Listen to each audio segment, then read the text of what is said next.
Hey guys, it's Bro. Welcome back to another video. Today in Fallout 76, I'm going to be talking about the new Inside the Vault for, I guess, this post right here, which is like Fallout Worlds and the PTS, and I will also cover these two other posts. So we'll pretty much be going over these three posts and what is going to be added to the PTS and what we can kind of expect to be coming to Fallout 76 after it's done being tested on the PTS. So the major big thing is going to be Fallout Worlds, and this is a update to 76 that is on the PTS now for testing, and it essentially allows players to experience the game in new ways with two new game modes. So there's Public Worlds and Custom Worlds.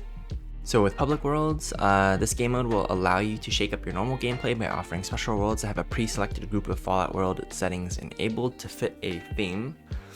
So an example of these is like Happy Builder, no camp placement restrictions, relaxed building restrictions, all map locations discovered, and PvP has been disabled. So Happy Builder is like really good for people who just really like camp building in 76. There's Dweller Must Die, reduce damage dealt by players, increase damage received, greatly increase enemy difficulty, and dark bog weather effects. So this one is to make the game harder for the actual player. Butcher's Delight is infinite ammo, no AP cost from combat, and enhanced dismemberment. Then we have Quantum World, max jump height, no fall damage, nuked creatures and flora, and quantum storm weather. So nuked creatures and flora and quantum storm weather, it makes it sound like the entire map maybe like a blast zone in terms of like the enemies being nuked and all the flora being nuked. Then there's high risk, so there's no fast travel, always on PvP, and players will drop additional loot on death. So high risk is probably a PvP kind of world. And yeah, so these are all the different preset worlds that you can select from for Public Worlds, and all players can join Public Worlds.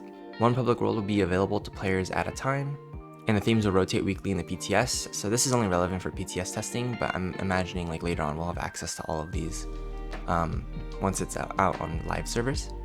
Oh yeah, it says right here, it'll be monthly in the live version of the game, so I guess it will just rotate as well. So it's gonna be like a rotating game mode in a way. Yeah, so it'll only be one public game mode that rotates monthly once it's on the live version. And then next we have Custom World. So players with active Fallout First memberships can now choose the Custom World option, and this is because it kind of goes along the same line as a private world and a custom world, so that's why it's only Fallout First. The first feature with Public Worlds is open to everybody though, so only Custom Worlds is Fallout First. So from the play menu, you can create a new type of private world where they can tweak and adjust a wide variety of different things. And here are some of the options that we get. Workshop, build in previously restricted areas, disable the need for electricity, increase your camp budget and build height, relax building restrictions, and disable item collision and more. So that one's good for building. Combat, infinite enemy spawns, alter PvP rules, adjust enemy difficulty, give yourself infinite ammo, change item durability, and more. So this one, you know, is just all things related to combat. Infinite enemy spawn sounds pretty cool. General, disable fast travel or make it free. Choose special weather effects, including rad storms and nuke zones, as well as new weather effects like quantum storm and dark bog. I hope they add quantum storm and dark bog to like the base adventure game, because that sounds pretty cool. Add filters for a unique view of Appalachia, adjust jump height, fall damage, or even the consequences on death.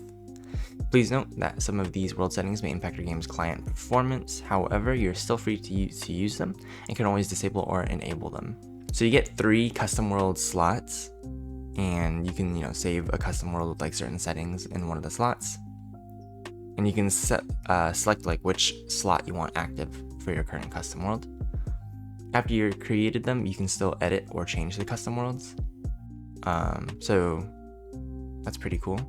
And you can join custom worlds if you are not a Fallout First member, but you're friends with somebody who's a Fallout First member. You can still join their custom world, similar to how private worlds work. And then character progression will be separate from the public or custom world, and also completely separate from adventure mode. You can clone your adventure mode character, so like copy and paste it to use it in public or custom world at any time. So that's actually pretty cool. You don't have to start from scratch. And you can have up to 5 Fallout World characters at a time. And then we have a Daily Ops expansion coming up, and this is being tested on the PTS. During double mutation events, Daily Ops will be randomized each day with enemies who have one of 8 unique combination of 2 different mutations. Double mutation weekend events will typically run every other weekend from Thursday to Monday, starting and ending at the normal daily ops reset time.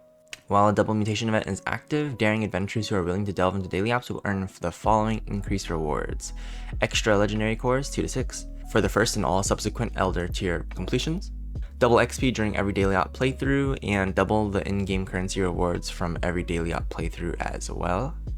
So that's pretty interesting. They're making daily ops a little bit harder, but I guess they're like upping the rewards a little bit. I think it'll be interesting.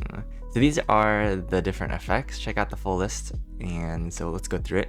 Blistering Cold. So the new blistering effect, enemies have freezing touch and swift-footed mutations. Chilling Mend, enemies have freezing touch and group regeneration. Clouded Toxins is active camo and toxic blood. Relentless is resilient and group regeneration. Stinging Frost is freezing touch and toxic blood. Swift Stalker is active camo and swift-footed. Unstable is volatile and swift-footed. Vaporous is volatile and active camo. So it doesn't look like they mix and matched everything. They just have like these preset combos here. They've also added communists to the pool of randomized enemy groups that you may encounter in daily ops mode. And they've added Pharma Biome Lab, Watoga High School, and the Uncanny Caverns as 3 new maps locations for the daily ops. New maps are pretty cool. Hopefully they're not too long or too big and confusing like the current maps, but I'll take new maps. And they also updated the rewards for daily ops too, so they're adding plans for 2 legendary weapons, new themed cosmetics, and more. So you can get Arctic Marine Armor, Merchant's Best Friend Pipe Wrench, Soul Survivor Lever Action Rifle, and a Black Hazmat Suit and a Merlurk King Tube. So they're adding a new tube. That's actually pretty cool. So these are all plans. And then they have Blood Eagle Skull Lord outfit, a Blood Eagle Skull Lord helmet, and a Blood Eagle auto grenade launcher paint. Alongside this update for Fallout 76, Vault 51 has now opened up for exploration in all game modes, including adventure. Follow the red wire to your way inside and then poke around to learn more about what befell the dwellers of Vault 51. Interesting.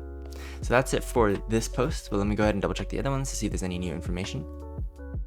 This looks like an example of what you can do with the new custom worlds, like with some of the settings. Like you can do some really crazy building. And looks like this person made like a pyramid as an example.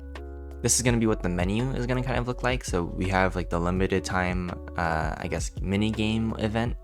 That's going to be like the public world. And then we have the Fallout First custom world right here. And this is what the edit menu kind of looks like, which is probably on PTS right now. And they're going to be bringing more customization options later on as well. And this Fallout Worlds update is currently planned to arrive in September as of today, but it could be delayed in the future, we'll see. And the last thing is that it's going to be double S.C.O.R.E daily challenges this weekend, which starts Thursday, July 22nd and goes until July 26th. So take advantage of this to get ahead on the scoreboard. I feel like I'm already really ahead on the scoreboard due to the previous week of like extra score. But now we also have a double S.C.O.R.E weekend. But yeah, that's going to be pretty much it for this video, guys. I hope you enjoyed. If you have any questions, comments, or concerns, please let me know in the comment section below. That's pretty much it for the Inside Vault. And until next time, guys. Until next time.